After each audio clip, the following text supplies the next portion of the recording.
नमस्कार। यो AB news खबरको संकेत हो। तपाई अहिले एबी न्यूज एट 7 मा हुनुहुन्छ। म नयन सापकोटा। म प्रभा थापा। प्रारम्भमा मूल खबर। नेपालमा कोरोना संक्रमितको संख्या 50,000 नाघ्यो। उपत्यकामा 572 सहित थप 1,246 जनामा कोरोना संक्रमण।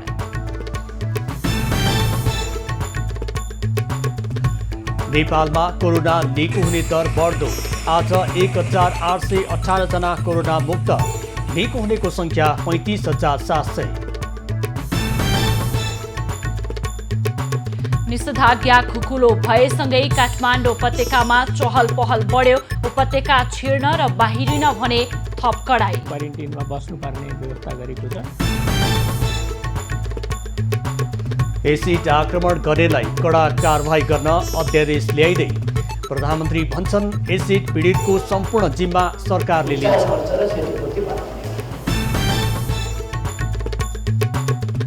कैदीबन्दीलाई कोरोना संक्रमणबाट बचाउन सर्वोच्चको आदेश। नकारात्मक सूचीमा नरहेकालाई माफी सुविधा दिन आग्रह। एबी न्यूज कर्मी वीरेन्द्र शाह हत्याका अभियुक्त हरिराम पटेल पक्राउ। घटनाको 13 वर्षपछि बाराको कोल्बीबाट प्रहरले नियन्त्रणमा लियो। र चीन, रुस र पाकिस्तान लगायतका देशहरूद्वारा साझा सैन्य अभ्यासको तयारी। रक्षात्मक रणनीति र घेराबन्दीमा अभ्यास केन्द्रित रहने। नेपालमा कोरोना संक्रमितको संख्या दिन प्रतिदिन बढिरहेको छ भने यता कोरोना निको हुनेको दर पनि बढिरहेको छ। आज एकै दिन 1,818 जना निको भएका छन्।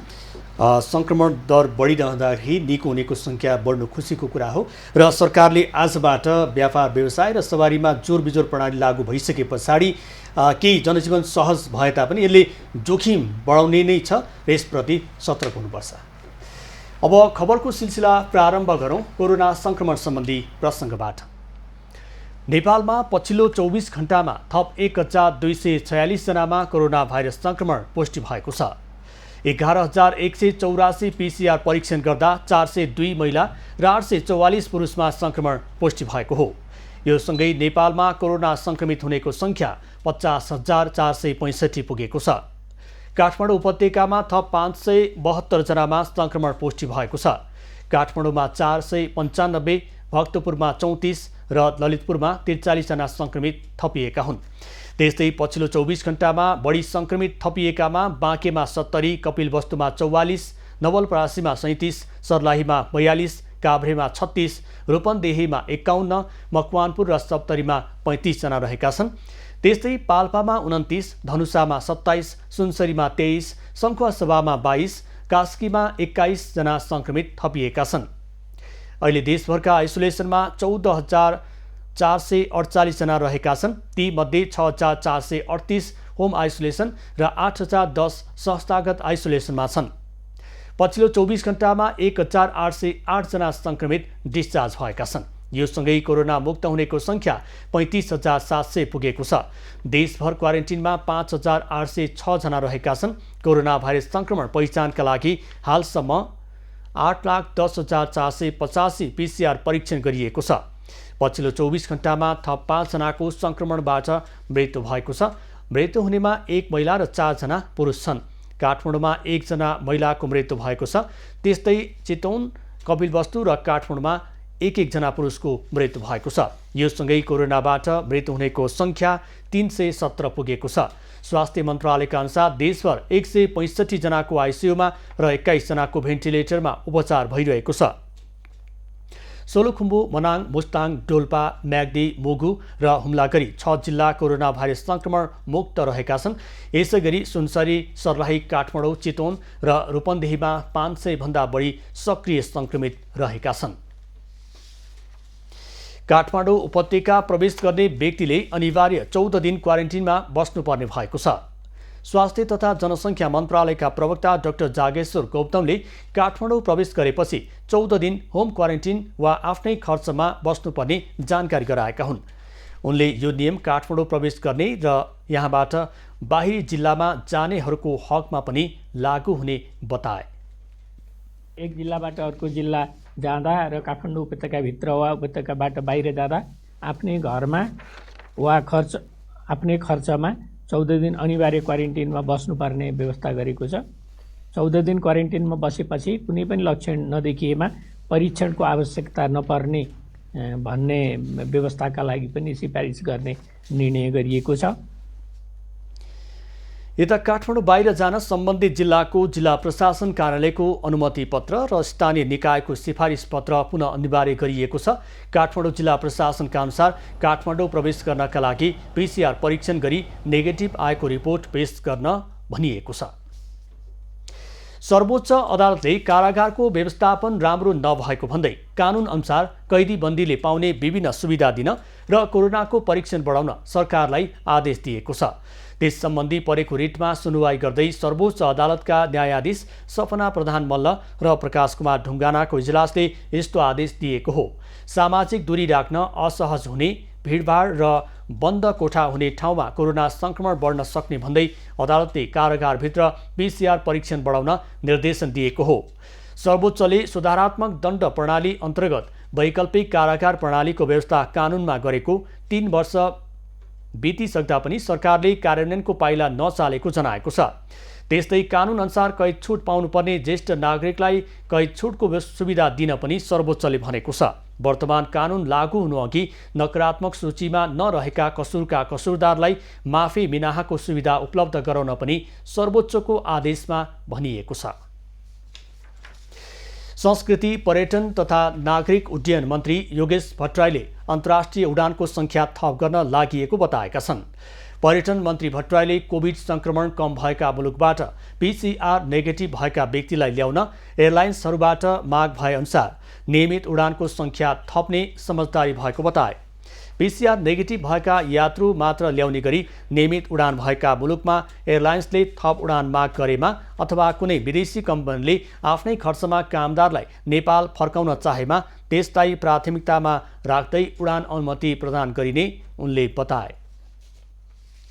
PCR नेगेटिभ रिपोर्टमा उडान गर्नेहरूको हकमा यो उडान सङ्ख्यामा अलिकति बढाउँ, त्यसमा धेरै लिमिट नगरौँ, उहाँहरूलाई आवश्यकता अनुसार उडान चाहिँ सङ्ख्या थपौँ भन्ने एउटा त्यो टुङ्गोमा हामी पुगेका छौँ। नियमित उडानको सङ्ख्या बढाउँदा एयरलाइन्सहरूबीच प्रतिस्पर्धा बढ्न गई भाडा दर घट्ने विश्वास समेत मन्त्री भट्टराईको छ। उनले अन्तर्राष्ट्रिय एयरलाइन्सका नीति नियमलाई समेत मान्नुपर्दा भाडा दर नियन्त्रण गर्न नसकेको बताए। नेपाली समाजमा पछिल्लो समय आत्महत्याका घटनामा वृद्धि हुँदै गएको छ। अहिलेको विषम परिस्थितिका कारण भोक, अभाव र लगानी डुब्दा आत्महत्या गर्नेको संख्या बढ्दै गएको छ। अहिले नेपाल मात्र नभई सारा विश्व नै कोरोना संक्रमणको चपेटामा परेको छ। यस्तो विषम परिस्थितिमा संक्रमणबाट जोत्नका लागि शारीरिक स्वास्थ्य मात्र नभई मानसिक रूपमा पनि स्वस्थ हुनु उत्तिकै जरुरी छ। तर कोरोना संक्रमणका कारण मानिसमा मानसिक समस्या बढ्दै गएको विभिन्न अध्ययनले देखाएको छ।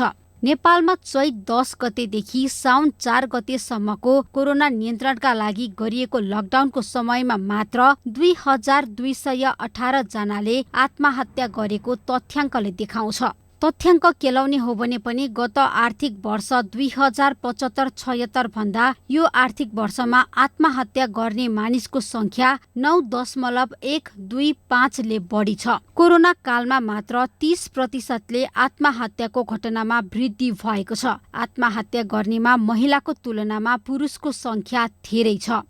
आर्थिक वर्ष 2076-77 मा 3419 पुरुष तथा 2197 जना महिलाले आत्महत्या गरेका छन्। विश्वमा हरेक वर्ष 8 लाख मानिसले आत्महत्याबाट ज्यान गुमाउने गरेका छन्। आत्महत्या गर्ने 95% मानिसमा कुनै न कुनै मानसिक समस्या हुने गरेको मनोचिकित्सक बताउँछन्। मानसिक समस्या भएको खण्डमा त्यसलाई लुकाउने र दबाउने हो भने यसले भविष्यमा ठूलो दुर्घटना निम्तिन सक्छ। तसर्थ मानसिक समस्या देखिएमा त्यसलाई लुकाउने भन्दा पनि खुलेर कुराकानी गर्ने हो भने यसले धेरै हदसम्म आत्महत्या न्यूनीकरणमा सहयोग पुग्ने विज्ञहरू बताउँछन्।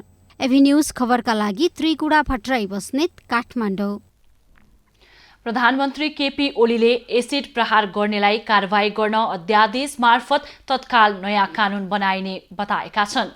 प्रधानमन्त्री ओलीले एसिड प्रहार जस्तो अमानवीय र जघन्य अपराधका दोषीमाथि कारबाही गर्न 15 दिनभित्र कानून मस्यौदा तयार गरिसक्न सम्बन्धित निकायलाई प्रधानमन्त्रीले निर्देशन दिएका हुन्।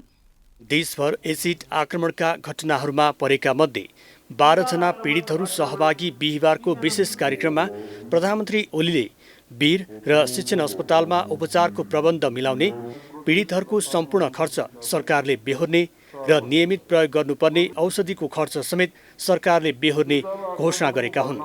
एसिड प्रहार गर्नेलाई अपराधीको संज्ञा दिँदै प्रधानमन्त्री ओलीले उनीहरूको सम्पत्ति रोक्का गरी उपचार गर्ने र क्षतिपूर्ति भराउने, भरण पोषण गर्ने, पीडितलाई छिटो अस्पताल पुर्याएर उपचार गर्ने व्यवस्था सरकारले मिलाउने प्रधानमन्त्री ओलीको भनाइ थियो।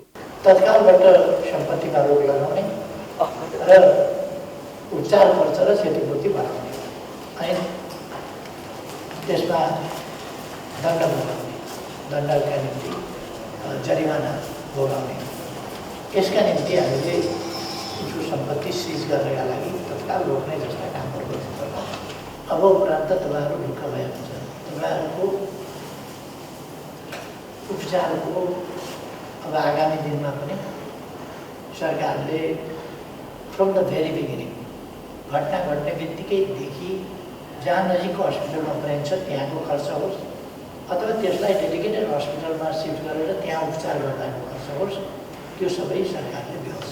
आक्रमणपछि पढ्न चाहनेहरूका लागि निःशुल्क पठन पाठनको प्रबन्ध मिलाउने, तालिम, रोजगारी, सहुलियतपूर्ण ऋण दिएर व्यवसाय गर्न प्रोत्साहित गरिने र जीविकोपार्जनको प्रबन्ध सरकारले मिलाउने समेत उनले बताए। यो पढाइका लागि चिन्ता गर्नु पर्दैन। जहाँ जति जुन विषयमा पढ्न चाहने हो, अब आफूले राम्रो पढ्नुपर्छ र जुन विषय पढ्न चाहेको हो त्यस विषयमा पढ्न योग्यता त आफूले हासिल गर्नु पर्यो। मेडिसिन पढ्न पनि पाइन्छ, नर्सिङ पढ्न पनि पाइन्छ, इन्जिनियरिङ पढ्न पनि पाइन्छ, म्यानेजमेन्ट पढ्न पनि पाइन्छ, अरू विषय पनि पढ्न पाइन्छ। तर त्यो पढ्ने चाहिँ अब कुनै नम्बर प्राप्त गर्ने कुरामा चाहिँ विद्यालयले सहुलियत दिँदैन। त्यस कारण त्यो चाहिँ आफूले प्राप्त गर्नुपर्छ, त्यसमा आफूले मेहनत गर्नुपर्छ। मेहनत गर्नका लागि जोड बल मद्दत साथ सहयोग सरकारले दिन्छ। गृहमन्त्री रामबहादुर थापा, कानुन मन्त्री शिवमाया तुम्बा हम्फे, महान्यायाधिवक्ता अग्नि खरेल, शिक्षा, स्वास्थ्य, उद्योग र अर्थ मन्त्रालयका सचिव समेतलाई राखेर भएको अन्तर्क्रियामा सम्बन्धित मन्त्रालय र निकायहरूलाई आफ्नो कार्यक्षेत्रको जिम्मेवारी पूरा गर्न प्रधानमन्त्री ओलीले निर्देशन समेत दिएका थिए। मानिसहरूमा एउटा सजगता, सचेतनता ल्याओस्, कानुन कार्यान्वयनमा कडाइ ल्याओस्, अनुगमनमा प्रभावकारिता ल्याओस्।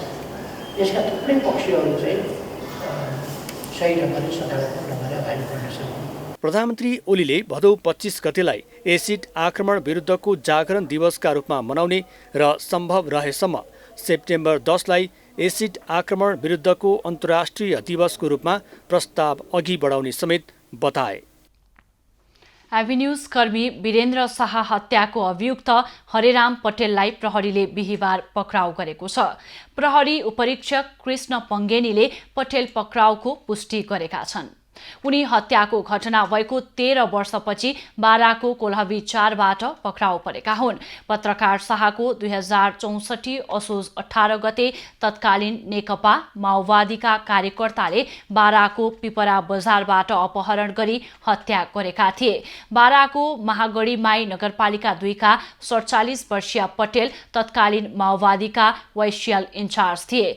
प्रहरी उपरीक्षक पङ्गेनीका अनुसार हाल उनी मोहन वैद्यले नेतृत्व गरेको नेकपा क्रान्तिकारी माओवादीका केन्द्रीय सदस्य र सोही पार्टी अन्तर्गतका क्रान्ति मधेसी मुक्ति मोर्चाका केन्द्रीय उपाध्यक्ष रहेका छन्। 7 महिना अघि पत्रकार शाहकै हत्याका अर्का अभियुक्त कुन्दन फौजदार पक्राउ परेका थिए। मुख्य योजनाकार लालबहादुर चौधरी अझै फरार छन्। 7 महिनाको फरकमा पटेल र फौजदार पक्राउ परेका हुन्। पत्रकार शाह एभिन्यूज टेलिभिजनका 12 संवाददाता थिए। 6 महिना लामो कोरोना कहरका कारण बाराको विश्रामपुरका सुकुम्बासीको अवस्था निकै कष्टकर बनेको छ। न खानलाई रासन छ न गर्नलाई काम। स्थानीय तहले पनि विपन्नको राहतका लागि पहल नगर्दा उनीहरू भोक-भोकै बस्न बाध्य छन्।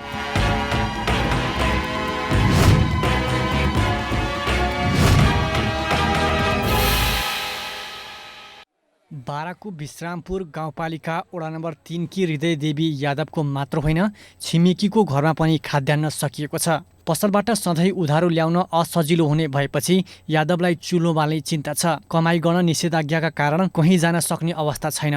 गाउँपालिकाले पनि राहत नदिँदा खानाको जोहो गर्न निकै समस्या भएको यादवले बताइन्। खाना पीने के कुछ समस्या ना सर, कमाता नहीं सर, खेती बाड़ी में कोई के रुकनी सर, नहीं तो मिलता तो खाई जाता, नहीं के मिलता का खाई सर।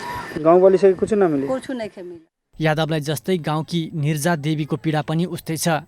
खर्च र खाद्यान्न सकिएपछि 2 छोराछोरी र बिरामी सासूलाई खाना खुवाउन उनलाई समस्या परेको छ। आफै बिरामी रहेकी उनी पटक पटक राहतको आश लिएर गाउँपालिका पुगे पनि रित्तै फर्कन बाध्य छिन्।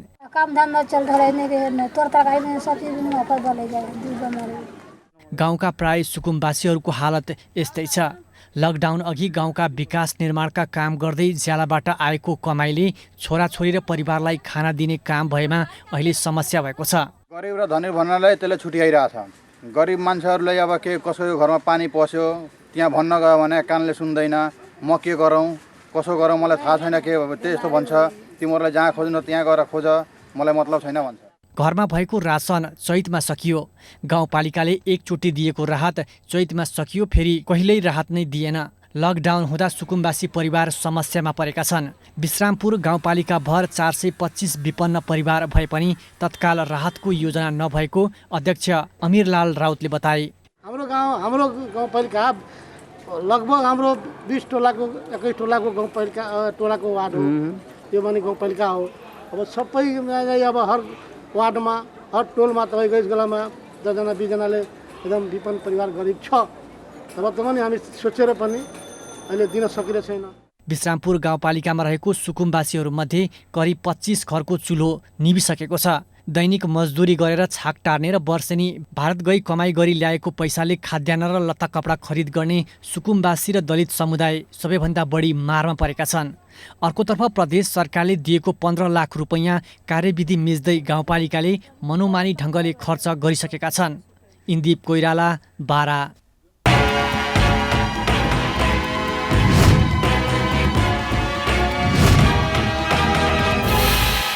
नयन, सामाजिक सञ्जाल मार्फत आरोप प्रत्यारोप गर्न नेकपाका कार्यकर्ताहरूलाई रोक लगाइएको छ। विशेष गरी यो प्रस्ताव भोलि बस्ने स्थायी समिति बैठकमा समेटिएको छ र सँगसँगै पार्टी एकताको विषय जुन छ त्यो टुङ्ग्याउने पनि समेटिएको छ। अबको क्रममा नेकपाको प्रतिवेदनको प्रसङ्ग। सत्तारूढ दल नेकपाका कार्यकर्ताले अब गुटका आधारमा गतिविधि गर्न र सामाजिक सञ्जाल मार्फत आरोप प्रत्यारोप गर्न नपाउने भएका छन्। पार्टीभित्र आरोप प्रत्यारोप बढेको भन्दै त्यसलाई नियन्त्रण गर्न अध्यक्षद्वय केपी ओली र पुष्पकमल दाहालले यस्तो प्रस्ताव अघि सारेका हुन्। अध्यक्षद्वयले शुक्रबार बस्ने स्थायी समिति बैठकमा पेश गर्न तयार पारेको प्रस्तावमा अमेरिकी सहयोग परियोजना millennium challenge corporation MCC compact संशोधनसहित संसदबाट अनुमोदन गर्ने उल्लेख छ। प्रस्तावमा सम्झौतालाई राष्ट्रिय हितमा स्पष्ट पार्दै आवश्यकता अनुसार परिमार्जन र संशोधनसहित अनुमोदन गर्ने भनिएको छ। ओली दाहालले तयार पारेको 15 बुँदे प्रस्तावमा आगामी चैत 25 देखि 30 सम्म एकताको महाधिवेशन गर्ने उल्लेख छ। एकताको भावना एवं मर्म अनुरूप सहमतिका साथ महाधिवेशन सम्पन्न गर्ने उल्लेख गरिएको छ भने महाधिवेशनसँग सम्बन्धित अन्य प्रक्रिया पार्टी विधान बमोजिम अवलम्बन गर्ने प्रस्तावमा उल्लेख गरिएको छ। महाधिवेशन सम्बन्धी कार्ययोजना पारित गर्न कार्तिक 15 देखि 17 गते केन्द्रीय कमिटीको बैठक बोलाउने प्रस्तावमा भनिएको छ। यसबीच स्थायी समितिको बैठकका लागि तयार पारिएको प्रस्ताव स्थायी समिति सदस्यकै हातमा नपुगी सार्वजनिक भएको भन्दै नेकपाका नेताहरूले आपत्ति जनाएका छन्। विभिन्न 7वटा ट्रेड युनियन महासङ्घहरूले विभिन्न माग राख्दै काठमाडौँको माइती घरमा विरोध प्रदर्शन गरेका छन्। लकडाउन र निषेधाज्ञाका क्रममा मजदुरहरूलाई खाने र बस्ने व्यवस्थापन नभएको र कामको ग्यारेन्टी नभएको भन्दै उनीहरूले बिहिबार माइती घरमा विरोध प्रदर्शन गरेका हुन्। उनीहरूले मजदुरहरूलाई तत्काल नगद राहत दिनुपर्ने माग पनि गरेका छन्। जुन तरिकाले मजदुरहरूलाई खाने बस्नेको व्यवस्था गर्नुपर्थ्यो त्यो राज्यले गर्न नसकिराखेको अवस्था छ। मजदुरहरू भोकै सडकमा रोइराखेका छन्। न कामको ग्यारेन्टी छ न खानाको ग्यारेन्टी छ। आफूले शान्तिपूर्ण विरोधका कार्यक्रम गरेको र माग पूरा नभए आन्दोलन चर्काउने चेतावनी उनीहरूले दिएका छन्। पर्यटकीय जिल्लाका रूपमा चिनिने दोलखाका होटलहरू यति बेला सुनसान छन्। हजारौं पर्यटक घुम्न पुग्ने दोलखामा यो समयमा चहल पहल बढिरहेको हुन्थ्यो, तर कोरोना महामारीले देश पुरै लकडाउन भएका बेला दोलखा सदरमुकाम चरिकोट पनि सुनसान छ। सदरमुकाम चरिकोट हुँदै पुगिने धार्मिक स्थल कालिन्चोक मन्दिर र भीमेश्वर मन्दिर दर्शन गर्न आउने पर्यटकले भरिभराउ हुने चरिकोटका होटेलहरू यति बेला सुनसान रहेका छन्। होटेल व्यवसाय नै धराशयी बन्दै गएको व्यवसायी गुनासो गर्छन्। पर्यटक आउने बेला र व्यापार हुने बेला लकडाउनले होटेल व्यवसाय नै चौपट भएको व्यवसायीहरू बताउँछन्। 6 महिना अगाडिदेखिको लकडाउन र निषेधाज्ञाको कारणले अब दोलखाको पर्यटनको अवस्था चाहिँ अब सुरुका दिनहरूमा पनि अब यो लामो साँगुदेखि लिएर चरिकोटसम्मको बाटोको कारणले सुस्ताएको थियो र यो 6 महिनापछि त प्राय शून्य अवस्थामा पुगेको छ र पर्यटन व्यवसायीहरू चाहिँ अहिले अत्यन्तै नाजुक अवस्थाबाट गुज्रिराखेका छन् र केही सञ्चालनमा आएका होटलहरू बन्द भइसकेका छन्। सरकारले राहतका कार्यक्रम ल्याएपछि मात्र कोरोनापछि होटेल व्यवसायले गति लिने व्यवसायीको भनाइ छ।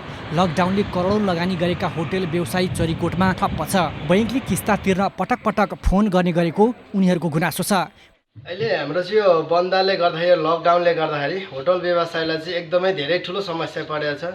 अहिले हामीलाई यो सरकारले पनि खासै केही हेरेको नि छैन। कोरोना जोखिम बढेसँगै दोलखामा साउन 31 गतेदेखि लकडाउन कडाई गरिएको छ। भीमेश्वर नगरपालिका सिल समेत गरिएको छ। अब भने दोलखामा लकडाउन केही खुकुलो पार्नुपर्ने व्यवसायीको माग छ। जिल्लामा हालसम्म 37 जना कोरोना संक्रमित फेला परेका छन्। सुजन काफ्ले, दोलखा। भोजपुर जिल्लामा भदौ मसान्तसम्म लकडाउन गर्ने निर्णय गरिएको छ। 2 दिनको फरकमा बैंकका कर्मचारी थुनुवासहित 8 जनामा कोरोना देखिएपछि थप सतर्कताको लागि जिल्लालाई लकडाउन गरिएको जिल्ला प्रशासन कार्यालय भोजपुरले जनाएको छ। जिल्ला सङ्कट व्यवस्थापन केन्द्र भोजपुरको बिहिबार बसेको बैठकले भदौ मसान्तसम्म लकडाउन गर्ने निर्णय गरेको हो। जिल्लाभरका खाद्यान्न र तरकारी पसल बिहान 6 बजेबाट 9 बजेसम्म र दिउँसो 3 बजेदेखि 5 बजेसम्म मात्र खोल्न पाउने गरी बिहिबारबाट लकडाउन गर्ने निर्णय गरेको प्रमुख जिल्ला अधिकारी वसन्त राजपुरीले जानकारी दिए। त्यस्तै जिल्लाका सबै बजार पसल, अत्यावश्यक बाहेकका सवारी साधन, निजी कार्यालय, सङ्घ संस्था, शैक्षिक संस्था, वित्तीय संस्था लगायत पूर्ण रूपमा बन्द गर्ने निर्णय भएको छ। भोजपुर जिल्लामा कोरोना संक्रमितको संख्या 20 पुगेको छ भने 6 जना निको भएर घर फर्किएका छन्। स्थानीय तहमा बेथिति बढ्दै गएको गुनासो आइरहेका बेला बैतडीको एक नगरपालिकामा पनि आर्थिक अनियमितता बढेको जनगुनासो बढेको छ। नगरपालिकाका नाममा आधा दर्जन बढी घर भए पनि व्यक्तिको घरमा भाडा तिरेर बस्दै आएको भन्दै नगरपालिका पदाधिकारीको आलोचना भएको छ। कोरोना नियन्त्रणमा बैतडीको पाटन नगरपालिकाले सबैभन्दा बढी 1,73,00,000 खर्च गरेको थियो। त्यस्तै सडकका डिपिआर बनाउने भन्दै 47 लाख खर्च गरे पनि त्यो अनुसार काम भने भएको देखिँदैन। मासिक 1 लाखसम्म इन्धनमै खर्च गर्ने पाटन नगरपालिकाले अहिलेसम्म 12 लाख घर भाडामै खर्च गर्दै आएको छ। नगरपालिका मातहतका आधा दर्जन पुराना भवन जीर्ण अवस्थामा छोडी निजी भवन भाडामा लिएर आलोचित बनेको पाटन नगरपालिकाले यसपल्ट भने भाडा सम्झौता खारेज गरेर आफ्ना पुराना भवन मर्मत गर्न थालेको छ। मान्छेले बाहिर झट्ट हेर्दाखेरि नगर प्रमुखले यसो गरेन उसो गरेन भन्ने किसिमको कुरा हुन्छ, तर त्यो नगर प्रमुखले गर्ने नगर्ने कुरा निर्भर केमा हुँदो रहेछ त भन्दाखेरि तपाईँको चाहिने एउटा टिम चाहिने नभइकन त्यो चाहिँ काम अगाडि नबढ्दो रहेछ। स्थानीय तहले मनपरी रूपमा खर्च गर्दा बेरोजु बढ्दै गएर आलोचित बन्दै गएका छन्। स्थानीय तहमा दक्ष कर्मचारी नभएर पनि समस्या भइरहेको देखिन्छ। स्थानीय तहमा मुख्य हुन्छ उसले कस्तो भिजन दियो, जनप्रतिनिधिले कसरी बुझे, अनि उसले प्रोग्राम कसरी लन्च गर्यो, टाइममा कार्यक्रम योजना सञ्चालन गऱ्यो भने समयमा सकिन्छ। असार हामी जहिले पनि विकासलाई असार रूपमा लग्यौँ, त्यो नै हाम्रो पहिलो कमजोरी हो। हामी त्यसलाई असारमा नलगेर अहिलेदेखि नै हामी प्लानमा गरेर केन्द्रीय प्रक्रियादेखि अघि बढ्छौँ। त्यसले गर्दा हामीलाई चैत वैशाखमै योजनाहरू सम्पन्न हुन्छ। बैतडीका प्राय स्थानीय तहहरूमा जनप्रतिनिधिहरूले आफू खुसी योजना बनाउने र निमित्त भएर काम गरिरहेका प्रशासकीय अधिकृतले त्यही अनुसार खर्च गर्ने गरेका छन्। लोकेश साउद, बैतडी। सिन्धुलीको दुधौली स्थित पत्रिङ्गामा कष्टकर जीवन बिताउँदै आएका मुसहरका लागि सुरु गरिएको एकीकृत नमुना बस्ती निर्माणको काम अन्तिम चरणमा पुगेको छ। जनता आवास कार्यक्रम अन्तर्गत 42 परिवारका लागि थालिएको घर निर्माणको काम सम्पन्न भएपछि विपन्न मुसहरको जीवनमा सुधार आउने अपेक्षा गरिएको छ। हामी सिन्धुली जिल्लाको दुधौली नगरपालिका वडा नम्बर 11 यो तल्लो पत्रिङ्गामा छौँ। हामी पृष्ठभूमिमा देख्न सक्छौँ नयाँ एकतले भवनहरू अहिले लहरै बनिएका छन् र यो अहिले नवनिर्मित बस्ती यो निर्माण सम्पन्न हुन गइरहेको जस्तो आभास मिल्दछ। खास गरिकन नेपाल सरकारको जनता आवास कार्यक्रम अन्तर्गत घरबार नहुने मानिसहरूलाई नेपाल सरकारले घर आवास निर्माण गर्ने कार्यक्रम अन्तर्गत यो सिन्धुली जिल्लाको दुधौली नगरपालिकाको वडा नम्बर 11 तल्लो पत्रिङ्गाका लामो समयदेखि घरवासविहीन यहाँका मुसहर जातिहरूलाई यो एकीकृत बस्तीको रूपमा बसाउनको निम्ति यो जिल्ला स्थित शहरी विकास तथा भवन डिभिजन कार्यालयले यो निर्माण गरिरहेको यो मुसहर एकीकृत बस्ती हो। त्योभन्दा अब राम्रो के चाहियो भनेदेखि अब चाहे टोयलेट बनिदियो भने सब थोक अब घर घरमा भइसकेपछि अब यो भन्दा राम्रो के भयो। अब त्यही एउटा समस्या मैले चाहिँ देखेको त्यही पानीको समस्या मात्र छ। धेरै दुःख भएको थियो अनि यतो ठाकलको घर थियो, सबै ठुक्क पानी परेर हेलमेटमा भएको थियो अनि खेर राम्रो भयो। मुसहर जातिहरू जो पिछडिएका थिए र उनीहरू अति विपन्न थिए र गरिब थिए र उनीहरूलाई यो व्यवस्थित बस्तीको रूपमा राख्नुको निम्ति नेपाल सरकारले अघि सारेको जनता आवास कार्यक्रम अन्तर्गत यी बस्तीहरू अहिले तीव्र ढङ्गले यहाँ निर्माण भइरहेका छन्।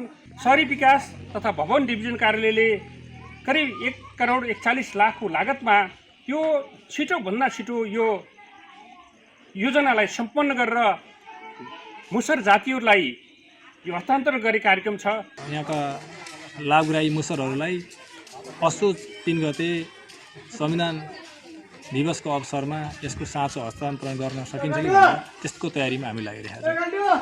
भनेपछि मिस्त्री छ हाम्रो 60-70 जना मिस्त्री भिडिरहेको छ। राति बिहान 6 बजेदेखिबाट बेलुका 8 बजीसम्म हामीले न्यूनतममा काम गरिरहेको छ र हामीले अब गत 3 दिनमा सक्ने हुने योजना गरेका छौँ। यो सिन्धुली जिल्लाको यो दुधौली नगरपालिकाको तल्लो पत्रिकामा निर्माण भइरहेको यो बस्ती निर्माणको कामले पनि सरकारको लक्ष्यलाई पूरा गर्नको निम्ति एक कदम भूमिका खेलेको छ र निकट भविष्यमै यहाँका मुसहरहरूले यो भवनहरूमा आवास पाउनेछन् र उनीहरूका सन्ततिहरूलाई सुरक्षित ढङ्गले यी भवनहरूमा जीवनयापन गर्नको निम्ति यी भवनहरू सहयोगी हुनेछन्। एबी न्युज खबरका लागि शङ्कर कार्की, दुधौली। बागलुङ नगरपालिका 4 स्थित कुडुले फेदी स्थित मुक्तिनाथ वेद विद्याश्रमका विषयमा उत्पन्न विवाद समाधान भएको छ।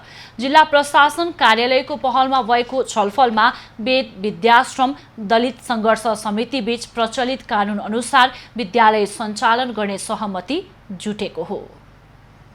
वेद विद्याश्रम सरकारी विद्यालय भएकाले सरकारी नियम कानुन अनुसार नै चल्ने, जातका आधारमा कसैलाई पनि अध्ययनबाट वञ्चित नगर्ने र दलित समुदायप्रति अपमानजनक शब्द प्रयोग नगर्ने सहमति जुटेको हो। कुडुलेका महिलाहरूले आफ्नो कमजोरी स्वीकार गर्दै सार्वजनिक रूपमा माफी मागेपछि पछिल्लो समयमा उत्पन्न विवाद समाधान भएको हो। भित्र आवेशमा आएर तिनीहरूलाई बढी गाली गर्न जरुरी गरे अनि अब हामी त्यति बेला सम्झिँदा भेट्नु त्यस्तै मलाई काट्छु मार्छु हातखुट्टा भाँच्छु अब त्यस्तै गरेर हुँदाखेरि अनि बाहिर आएर अब उनले अब हामीहरू बाहिर आइसकेपछि उनले के अरे दलित जनजातिलाई पढाउनुपर्छ भन्ने कुरा गरे। अनि पहिलाको विद्यार्थीहरूलाई पढाउँदा हातखुट्टा भाँचेको भएपछि पनि यहाँ पढाउन पाउनुहोस् भनेर त्यसरी बोलियो सबै। घटनाका सबै पक्षले आत्मआलोचना गरी जातीय विभेद तथा अभद्र व्यवहार प्रदर्शन नगरी सामाजिक सद्भाव कायम हुने गरी सहकार्य र मेलमिलाप गर्ने सहमति गरेका छन्। दलित समुदायलाई देशभरिकै दलित समुदायलाई आरोप लाउने किसिमले अपमान गर्ने किसिमले विद्यालयमा चाहिँ दलित जनजाति कसैलाई पनि पढ्न दिइँदैन भन्ने किसिमले जुन भन्नुभएको थियो त्यो चाहिँ गलत किसिमले त्यति बेला बोलियो, आवेशमा आएर बोलियो। अबदेखि यस्तो कहिले पनि गर्ने छैनौँ, यस्तो शब्दहरू निकाल्ने छैनौँ, हामीलाई चाहिँ क्षमा दिनु होला, यो गल्ती काम गरिन हामीले भनेर उहाँहरूले चाहिँ माथि माग्नु। छलफलमा दलितको समानुपातिक समावेशी सिद्धान्तका आधारमा विद्यालयमा अवसर दिने सहमति भएको छ। मुक्तिनाथ वेद विद्याश्रम संस्कृत माध्यमिक विद्यालयमा दलित जनजाति लगायत सबै विद्यार्थीहरू प्रचलित कानुन बमोजिम अध्ययन गर्न पाउने व्यवस्था गर्ने निर्णय भएको छ। सकारात्मकतिर लैजाने कोसिस गरौँ, बचाउनुतिर लागौँ भनेर मैले अनुरोध गरेँ र सबै सकारात्मक हुनुहुन्छ। वडा अध्यक्ष, हाम्रो जिल्ला प्रशासन प्रमुख श्री साहब र त्यहाँ उपस्थित हुनुभएका सबै अभिभावकज्यूहरू, आदरणीय व्यक्तित्वहरू चन्द्रकान्तलाई बचाउनुपर्छ भनेर भन्ने सोच्नु भएको छ। वेद विद्याश्रममा कसैलाई पनि कुनै किसिमको भेदभाव नरहेको विद्यालय व्यवस्थापन समितिले जनाइरहेका बेला स्थानीय चन्द्रकान्त पौडेलले अनावश्यक विवाद खडा गरेको निष्कर्ष पनि छलफलले निकालेको छ। विवाद निकाल्ने पौडेलले सो विद्यालयमा 2071 सालमा 1 वर्ष अध्यापन गराएका थिए। त्यति बेला 2 विद्यार्थीको हात भाँचेपछि उनलाई विद्यालयले निष्कासन गरेको थियो। सोही रिसिभी राखेर उनले स्थानीयसँग विवाद गरी गैर दलित र दलित समुदायलाई विवादमा पारेको स्थानीयको आरोप छ। एभिन्यूज खबरका लागि बागलुङबाट राजेश चन्द्र राज भण्डारीको रिपोर्ट। जितिया पर्वको दोस्रो दिन आज व्रतालु महिलाहरू निराहार उपवास बसेका छन्। थारू र मिथिला क्षेत्रका महिलाहरू आज बिहानैदेखि उपवास बस्दै निराहार एवं निर्जला व्रत बसी भोलि बिहान व्रत सम्पन्न गर्दछन्। आश्विन कृष्ण पक्षको अष्टमी तिथिका दिन मनाइने यो व्रत कठिन मानिन्छ। सन्तानको दीर्घ जीवन, पुत्र प्राप्ति तथा पारिवारिक सुख शान्तिका लागि मनाइने जितिया पर्वको धार्मिक, सांस्कृतिक तथा तान्त्रिक महत्त्व समेत रहेको छ। मिथिलाञ्चलमा मनाइने व्रत मध्ये जितिया व्रतलाई पवित्र व्रतको रूपमा मानिन्छ। निकै रमझमका साथ मनाइने यो पर्वमा यस वर्ष खासै उल्लास छैन। कोरोनाको प्रकोपका कारण धेरै महिलाले घरमै बसेर जितिया मनाइरहेका छन्। 3 दिनसम्म विभिन्न धार्मिक कार्य गरी यो पर्व मनाइन्छ। जितिया पर्वका अवसरमा राष्ट्रपति विद्यादेवी भण्डारी, प्रधानमन्त्री केपी ओली, कांग्रेस सभापति शेरबहादुर देउवा लगायत प्रमुख दलका शीर्ष नेताले शुभकामना दिएका छन्। तराईका जिल्लामा मनाइने जितिया कोरोना संक्रमणका कारण घरभित्रै सीमित भएको छ। चितवनमा पनि यस वर्ष कुनै औपचारिक कार्यक्रम आयोजना गरिएको छैन। चितवनमा थारूहरूको छाता संस्था थारू कल्याणकारिणी सभाले घरमै सीमित रहेर जितिया पर्व मनाउन सबैलाई आग्रह गरेको छ।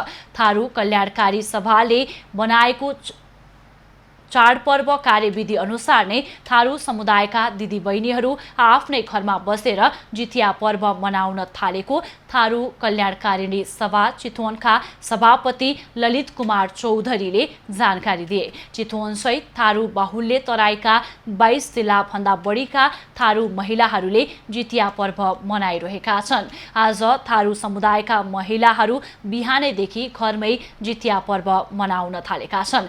बिहानै नजिकै तालतलैया या खोला नदीमा स्नान गरी खाना खाने गर्दछन्। आजको दिनलाई लहाखाई भन्ने गरिन्छ। आज दिनभर साथीसँगै भेटघाट भएर गाउँमा झमटा पार्दै रमाइलो गर्ने प्रचलन छ। छाम्टा नाच्न नपाएपछि जितिया खल्लो देखिएको छ। जितियामा व्रत बसेपछि आफ्नो मनोकांक्षा पूरा हुने विश्वास रहेको छ। धनगढी उपमहानगरपालिका 3 चटकपुरमा गौशाला निर्माण गरिएको छ। स्थानीयवासीले 2075 सालमा गौ संरक्षण समिति गठन गर्दै चन्दा सङ्कलन गरी गौशाला निर्माण गरेका हुन्। तर आर्थिक अभावमा गौशाला पूर्ण रूपमा सञ्चालनमा आउन सकेको छैन। करिब 3 करोडको लगानीमा निर्माण सम्पन्न भएको गौशालामा प्रदेश सरकारले 23 लाख र स्थानीय सरकारले 5 लाख मात्र सहयोग गरेको हो। करिब 150 बढी गाईहरूको व्यवस्थापन गर्न सक्ने क्षमता रहेको गौशालामा हाल 45वटा मात्र गाईहरू रहेका छन्। तर चरनको उपयुक्त ठाउँ नहुँदा समस्या भएको गौशालामा खटिएकाहरू बताउँछन्। यहाँ व्यक्तिगत सम्पत्ति कमाउनका लागि यो तछाड मछाड छ। फेरि सुँगुर पालन, बाख्रा पालन, बाख्रालाई छोडुवा छ, गाईलाई प्रतिबन्ध छ लहेर। भैँसीलाई त्यहाँको भएको गाईको बाछाको चरन पनि नराखेर मर्सेछ। ऊ अस्ति भर्खरै यहाँ वडाकै सरकारले ल्याएर एउटा कुनै पुरुषको स्मृतिमा उहाँहरूले वृक्षारोपण गरेको, त्यो वृक्षारोपण एउटा पनि छैन। गौशाला निर्माण गर्दा सबैको साथ र सहयोगले भएको भए पनि अहिले भने कुनै पनि निकायले साथ नदिएको गौशाला संरक्षण समितिको गुनासो छ। सचिव एवं प्रवक्ता यसपाल अवस्थीले बताए, नगरपालिकाले खास हेरिदिनु, नगरपालिकाले आफ्नो गौशालामा करोडौँ खर्च गरेका छन्। र हाम्रो गौशालामा चाहिँ यहाँ आएर हामी गौशाला खासै सक्दैनौँ व्यवस्थापन गर्न भन्छन्। हामी यहाँको बासिन्दा भने हामीले गरेर सक्छौँ। साथ र सहयोग मिलेपछि यो गौशालालाई हामीले सुदूरपश्चिमको आधुनिक गौशाला बनाउने, 1 नम्बरकै गौशाला बनाउने विचार। गौशाला निर्माण गरिसकेपछि गाईको गोबरबाट कम्पोस्ट मल निर्माण गर्ने र मलमूत्र सङ्कलन गरी औषधिको रूपमा प्रयोग गर्ने लक्ष्य रहेको छ। तर आर्थिक अभावका कारण गाईको हेरचाह गर्ने मानिसहरू समेत राख्न नसकेको स्थानीय जनप्रतिनिधिहरूले बताएका छन्। न्यून शुल्कमा 4-5 हजारमा चाहिँ यही समितिले बेहोर्ने गरेर, चन्दादाताहरूले बेहोर्ने गरेर उहाँ चाहिँ काममा लाग्नु भएको छ। र समग्र रूपमा यो गौशाला चाहिँ एकदमै धराप अवस्थामा परिसकेको छ। उता पश्चिमतिरबाट मोहना नदीले काट्दै गरेर अब केही छैन, 50-60 मिटर मात्र बाँकी छ। यत्रो चाहिँ 2.5-3 करोडको संरचना समयमै तत्पन्न भएन भनेपछि यसलाई पनि एकदमै समस्यामा छ गौशाला। स्थानीय नागरिकले चन्दा सङ्कलन गरी निर्माण गरेको गौशालामा प्रदेश सरकार र स्थानीय तहले चासो नदिँदा कतिपय गौशालाहरू निर्माण भए पनि सञ्चालनमा आउन सकेका छैनन्। विवेक नागरी, कैलाली। जारी लकडाउन र निषेधाज्ञाका कारण केराले बजार मूल्य नपाएपछि बारा निजगढका किसानले केरा गाई बस्तुलाई खुवाउन थालेका छन्। खेतबारीबाटै प्रति कोसा 5 रुपैयाँमा बिक्री हुने केरा अहिले प्रति कोसा 1 रुपैयाँ पनि मूल्य नपाएपछि केरा खेतबारीमै कुहिन थालेका छन्। प्रति बिघा 2 देखि 3 लाखसम्म मुनाफा लिँदै आएका किसानहरूले केराको मूल्य नपाएपछि वस्तुभावलाई खुवाउन थालेका छन्। केरा व्यवसायी लक्ष्मी खरेलले मूल्य नपाएपछि गाई वस्तुलाई केरा खुवाउन थालेको बताइन्। खेतबारीबाटै प्रति कोसा 5 रुपैयाँमा बिक्री हुँदै आएको केरा विगत लामो समयदेखि चलेको लकडाउनले प्रति कोसा 1 रुपैयाँ पनि मूल्य नपाएपछि केरा खेतबारीमै कुहिन थालेको उनले गुनासो गरिन्। लकडाउनले गर्दाखेरि सबै केरा कुहिएर गएर जम्मै बस्तुलाई अब के 1 रुपियाँमा अस्ति 1 रुपियाँ लिएर अनि बस्तुलाई खानिदिने भनेर लान लागेको, कोही बारीमा कुहिएर गयो। यसअघि यो समयमा केराबारी वरिपरि गाडीका लाइन लाग्ने विगत सम्झँदै एक किसान भन्छन् अहिले भने सुनसान छ। हावाहुरी र लामो अवधिको लकडाउनले निम्त्याएको महामारीले निजगढका केरा व्यवसायी उठ्न नसक्ने अवस्थामा पुगेका छन्। किसानहरूको गएको हावाहुरीले 100 बिघा केरा खेती नोक्सान भयो। त्यस पछाडि लगतै यो कोरोनाको कारणले गर्दा बजार भाउ, लकडाउनले बजार भाउ पनि पाउन सकेन। विगतमा 5 रुपियाँमा गइरहेको केराहरू यसपालि 2 रुपियाँ 1.5 रुपियाँमा, त्यो पनि सबै बारीमा कुहिएर गाई बस्तुलाई खुवाए। यता निजगढ नगरपालिकाले विभिन्न कारणले निम्त्याएको यो विपदबाट किसानहरूको मनोबल गिर्न नदिन प्रदेश केन्द्र सरकारसँग राहतका निम्ति पहल भइरहेको जनाएको छ।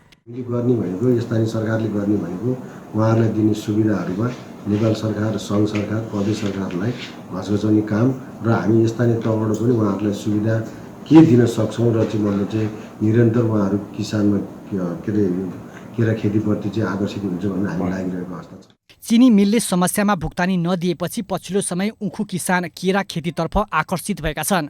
निजगढ नगरपालिकाभित्र मात्रै करिब 1200 बिघा भन्दा बढी क्षेत्रफलमा व्यावसायिक केरा खेती हुँदै आएको छ। इन्दिप कोइराला, बारा। अब पालो एबी न्यूज एट स्पोर्ट्सको।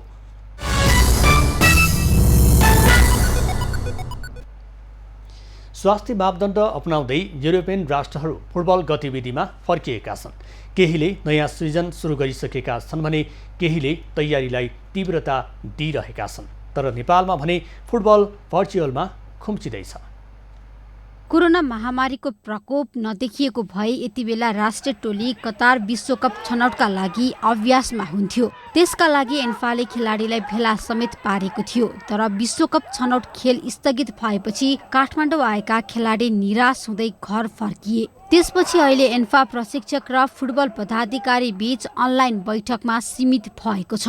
नेउलको परिस्थितिमा अब जुन खेलकुदलाई कसरी बनाउने भन्ने विषयमा हामी सोचिरहेको छौँ र अहिले हामीले यो अन्यल तललाई चाहिँ अलिकता जुन भए पनि चिर्ने हिसाबले चाहिँ प्रदेश स्तरीय कोचहरूको चाहिँ जुम मार्फत अनलाइन मिटिङहरू गरेर एउटा हामी छलफल गरिरहेछौँ।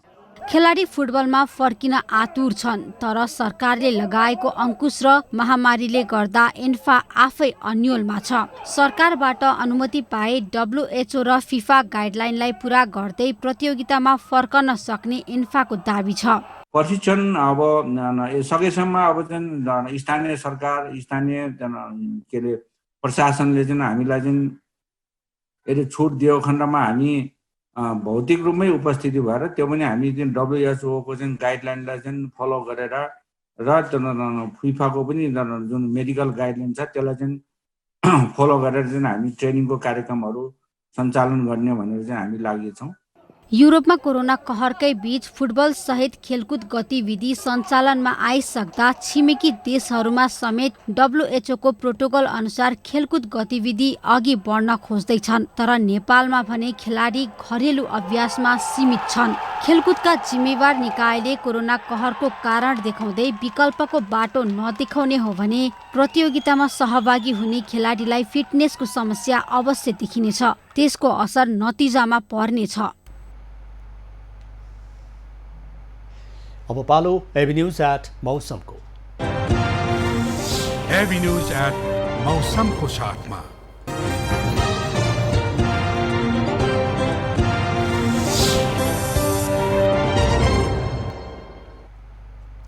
पछिल्लो 24 घण्टामा देशभरको मौसममा बदली भई नेपालगञ्ज, पोखरा, वीरगञ्ज लगायतका स्थानमा वर्षा भयो। आज राति साथै प्रदेशका केही स्थानमा मेघगर्जन र चट्याङसहित हल्कादेखि मध्यम वर्षा हुनुका साथै प्रदेश 1, प्रदेश 2, बागमती प्रदेश, गण्डकी प्रदेश र प्रदेश 5 का 1-2 स्थानमा भारी वर्षाको सम्भावना रहेको जल तथा मौसम पूर्वानुमान महाशाखाले जनाएको छ। काठमाडौँ उपत्यकाको आजको अधिकतम तापक्रम 31 डिग्री सेल्सियस र न्यूनतम तापक्रम 20 डिग्री सेल्सियस मापन गरियो। आज देशभरको मौसम कस्तो रहे त हेरौँ देशका विभिन्न स्थानको मौसमी अवस्था।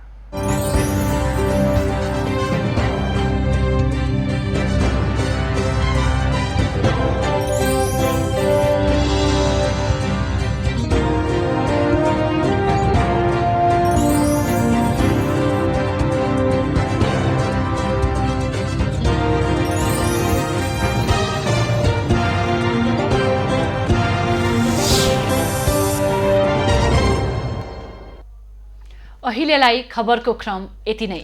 एभिन्यूज खबरका यी सहित अन्य विस्तृत खबरका लागि www.avenews.tv लगअन गर्न सक्नुहुनेछ। युट्युब, फेसबुक र ट्विटरमा पनि हामीलाई फलो गर्न सकिनेछ। खबर भित्रको खबरका लागि हेर्दै रहनुहोला एभिन्यूज खबर। नमस्कार।